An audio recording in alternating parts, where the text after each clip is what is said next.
নমস্কার। আজ 7 জানুয়ারি 2024 ইংরাজি রবিবার। আজ সকালের কয়েকটি গুরুত্বপূর্ণ সংবাদে আমি রাজেশ সাবর আপনাদের স্বাগত জানাই। বিস্তারিত সংবাদে যাওয়ার আগে আপনাদের কাছে অনুরোধ, চ্যানেলে নতুন হলে সাবস্ক্রাইব করে পাশের বেলটি বাজিয়ে রাখবেন। ফেসবুক পেজে নতুন দেখে থাকলে পেজটি লাইক ও ফলো করে ভিডিওটি লাইক করে অবশ্যই শেয়ার করে দেবেন, যাতে গুরুত্বপূর্ণ সংবাদগুলি সবাই জানতে পারেন। এবারে আজকের বিস্তারিত সংবাদ। রাম মন্দির উদ্বোধনের সময় মুসলিমদের ঘর থেকে না বেরোতে বললেন আজমল। অশান্তির আশঙ্কা, ট্রেনে না চড়ার পরামর্শ। রাম মন্দিরের উদ্বোধনের দিন মুসলিমদের ঘরে থাকার পরামর্শ দিলেন এআইইউডিএফ সুপ্রিমো মৌলানা বদরুদ্দিন আজমল। গতকাল তিনি এই আহ্বান জানিয়ে বলেন, বিজেপি আমাদের সবচেয়ে বড় শত্রু। 20 জানুয়ারি থেকে 25 জানুয়ারি পর্যন্ত মুসলিমদের ট্রেনে ভ্রমণ না করারও পরামর্শ দিয়েছেন তিনি। অযোধ্যায় 22 জানুয়ারি রাম মন্দিরের উদ্বোধন হবে। এ নিয়ে এখন দেশ জুড়ে চলছে জোরদার প্রস্তুতি। ঐতিহাসিক দিনটির অপেক্ষায় রয়েছেন ভারতবাসীর সঙ্গে সারা বিশ্ব।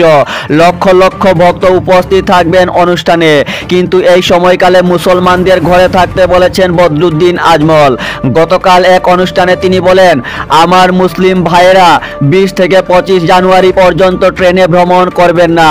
এই যে অযোধ্যায় রামলালার মূর্তিতে প্রাণ প্রতিষ্ঠা করা হবে, রাম মন্দির উদ্বোধন করা হবে, সারা বিশ্ব চেয়ে থাকবে। গাড়ি, বাস, ট্রেন সবটাতে মানুষ আর মানুষ থাকবেন। বিজেপির পরিকল্পনা অনেক বড়। আমাদের শান্তি সম্প্রীতি বজায় রাখতে হবে, তাই এই কয়েকদিন ট্রেনে ভ্রমণ না করলেই ভালো। বদরুদ্দিন আরও বলেন, এই কয়েকটা দিন ঘরে থাকুন, শান্তিতে থাকুন, আল্লাহর কাছে দোয়া করতে থাকুন। বিজেপি আমাদের সবচেয়ে বড় শত্রু, প্রাণের শত্রু, ভারতের শত্রু, আজানের শত্রু, মাদ্রাসার শত্রু, ইসলামী আইনের শত্রু, তালাকের শত্রু। এদিন তিনি ট্রেন, বাস ও অন্য গাড়িতে ভ্রমণে না বেরোতে মুসলিমদের প্রতি আহ্বান জানিয়েছেন। মূলত ওই সময় সম্ভাব্য যে কোনো ধরনের অপ্রীতিকর ঘটনা এড়াতে সতর্কতামূলক পদক্ষেপ হিসেবে আজমল এই পরামর্শ দিয়েছেন। গতকাল তিনি বিজেপির পাশাপাশি কংগ্রেসেরও কড়া সমালোচনা করে বলেন, কংগ্রেস জাতীয় নাগরিকপঞ্জি এনআরসির এবং ভোটার ভেরিফিকেশনের সূচনা করেছিল। কংগ্রেস ভোটের সময় মুসলিমদের ললিপপ দেখায়, আর ভোটের পর তা ভুলে যায় বলেও মন্তব্য করেছেন আজমল। শিলচর বুদ্ধনগর 4 লেন সড়ক নির্মাণে 957 কোটি বরাদ্দ।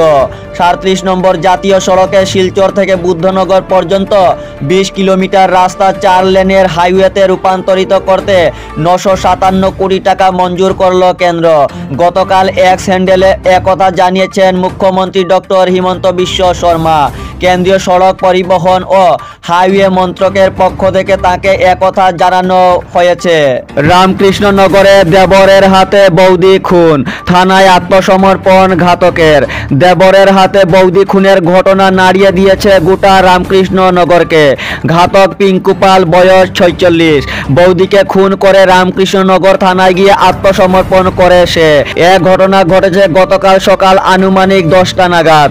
বৌদি মৌসুমী পাল, বয়স 45, কালীনগরের বিবেকানন্দ এলপি স্কুলের রাঁধুনি। স্কুলের পাশেই তাদের বাড়ি। স্কুলে রাঁধুনির কাজে যখন মৌসুমী ব্যস্ত, ঠিক তখনই বাড়ি থেকে দা নিয়ে এসে বৌদির মাথায় কূপ বসিয়ে দেয় দেবর। আশেপাশের মানুষ চিৎকার শুরু করলে ঘাতক পিঙ্কু দা হাতে নিয়ে পালিয়ে যায়। এদিকে মৌসুমীকে রক্তাক্ত অবস্থায় রামকৃষ্ণনগর ব্লক প্রাথমিক স্বাস্থ্য কেন্দ্রে নিয়ে গেলে প্রাথমিক চিকিৎসা করে কর্তব্যরত চিকিৎসকগণ শিলচর মেডিকেল কলেজ হাসপাতালে রেফার করেন, কিন্তু অ্যাম্বুলেন্স হাইলাকান্দি পৌঁছার আগেই মৃত্যুর কোলে ঢলে পড়েন মৌসুমী। মরদেহ ময়না তদন্তের জন্য সিভিল হাসপাতালে পাঠানো হয়। অনুমান করা হচ্ছে পারিবারিক কলহেই এই ঘটনা। পিঙ্কু পাল বেশিরভাগ সময়ই নেশাগ্রস্ত থাকত। এদিকে মৌসুমীর স্বামী জন্টু পাল পেশাগত কারণে শিলংয়ে থাকেন। তাদের 2টি সন্তানও রয়েছে। আজ মুখ্যমন্ত্রী রিলিফ ফান্ড থেকে হাইলাকান্দির 15 পড়ুয়াকে বৃত্তি প্রদান। মুখ্যমন্ত্রী রিলিফ ফান্ড থেকে হাইলাকান্দি জেলার 15 জন কলেজ পড়ুয়াকে বৃত্তি প্রদান করা হচ্ছে। করিমগঞ্জের সাংসদ কৃপানাথ মালার প্রচেষ্টায় মুখ্যমন্ত্রী ডক্টর হিমন্ত বিশ্ব শর্মা তাঁর চিফ মিনিস্টার রিলিফ ফান্ড থেকে এই অর্থ মঞ্জুর করেছেন। আজ এক অনুষ্ঠানের মধ্য দিয়ে তাদের হাতে চেক তুলে দেওয়া হবে। এই উপলক্ষে আজ হাইলাকান্দি শহরের কালীবাড়ি রোডে সুষমা উৎসব ভবনে বেলা 1টায় এক অনুষ্ঠানের আয়োজন করা হয়েছে। অনুষ্ঠানে হাইলাকান্দি পুর এলাকা, লালাপুর এলাকা সহ গ্রামীণ এলাকার কলেজ ছাত্রছাত্রীদের হাতে 15,000 টাকা করে 14 জনের হাতে চেক তুলে দেওয়া হবে। তবে 15 জনের এই তালিকায় 25,000 টাকার চেক দেওয়া হবে এক কলেজ ছাত্রীকে। আজ বেলা 1টায় সব হিতাধিকারী অর্থাৎ কলেজ ছাত্রছাত্রীদের উপস্থিত থেকে চেক সমঝে নিতে সাংসদ কৃপানাথ মালার হাইলাকান্দির প্রতিনিধি দীপবন্ধু চন্দ্র অনুরোধ জানিয়েছেন। করিমগঞ্জে 50 লক্ষের ইয়াবা সহ গ্রেপ্তার শিলচরের 2 যুবক। শিলচর থেকে করিমগঞ্জে মাদক পাচার করতে এসে সদর পুলিশের জালে ধরা পড়ল 2 পাচারকারী। ধৃত 2 যুবক কুমারজিৎ দেব এবং ধীমান ভট্টাচার্য। কুমারজিতের বাড়ি শিলচর শহরের রাঙ্গিরখালিতে এবং ধীমান দাস কলোনির বাসিন্দা।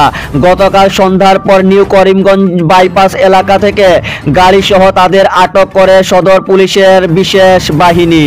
পুলিশ তাদের গাড়িতে তল্লাশি চালিয়ে 5টি কালো প্যাকেটে থাকা 6,900 নিষিদ্ধ ইয়াবা ট্যাবলেট বাজেয়াপ্ত করেছে, যার বাজার মূল্য প্রায় 50 লক্ষ টাকা। পাশাপাশি বাজেয়াপ্ত করা হয়েছে মাদক সামগ্রী বহনকারী ওয়াগনর গাড়ি। ধৃত 2 পাচারকারীর বিরুদ্ধে করিমগঞ্জ সদর থানায় মামলা নথিভুক্ত করে গ্রেপ্তার করা হয়েছে বলে জানা গিয়েছে। আগামীকাল ভোট, প্রথম পর্যায়ে প্রত্যন্ত অঞ্চলের উদ্দেশ্যে রওনা ভোট কর্মীরা। 8 জানুয়ারি অর্থাৎ আগামীকাল সোমবার উত্তর কাছাড় পার্বত্য স্বশাসিত পরিষদের সাধারণ নির্বাচন। শনিবার অর্থাৎ গতকাল বিকেলে নির্বাচনী প্রচার শেষ হওয়ার কথা থাকলেও আরও একদিন অর্থাৎ আজ রবিবার বিকেল পর্যন্ত বাড়ানো হয়েছে। ফলে আজ বিকেলে নির্বাচনী প্রচারে পড়বে জবনিকা।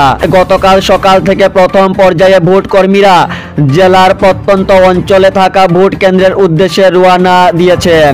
জেলা কমিশনার কার্যালয় থেকে প্রাপ্ত তথ্য মতে এদিন মোট 58টি ভোট কেন্দ্রের কর্মীরা নিজ গন্তব্যের উদ্দেশ্যে হাফলং থেকে যাত্রা করেছেন। হাফলংয়ে শক্তি প্রদর্শন তৃণমূল কংগ্রেসের জনপ্রিয় খেলা হবে গানে কাঁপলো হাফলং। গতকাল সহস্র অধিক বাইক, অটো এবং 4 চাকার গাড়ির বিশাল র্যালি বের করে ডিমা হাসাও জেলায় নির্বাচনী প্রচারে শক্তি প্রদর্শন করল তৃণমূল কংগ্রেস। হাফলং কেন্দ্রের দলীয় প্রার্থী আচিং জেমি এই রোড শোতে অংশ নেন। অ্যাকশন শুরু, কালাইন বাজারে হচ্ছে নো পার্কিং জোন। কালাইন বাজারের বিভিন্ন স্থানকে নো পার্কিং জোন ঘোষণা করার পথে এগুচ্ছে প্রশাসন। সোম কিংবা মঙ্গলবার মাইক যুগে এমনটা ঘোষণা করা হবে। বাজার এলাকার রাস্তা বেদখল মুক্ত করার কাজ ইতিমধ্যে শুরু করা হয়েছে। রাস্তা এবং ফুটপাত থেকে ক্ষুদ্র ব্যবসায়ীদের সরিয়ে দিতে ইতিমধ্যে কালাইন পুলিশ তৎপরতা শুরু করেছে বলে জানিয়েছেন কাটিগড়ার সার্কেল অফিসার ডক্টর রবার্ট টুলর।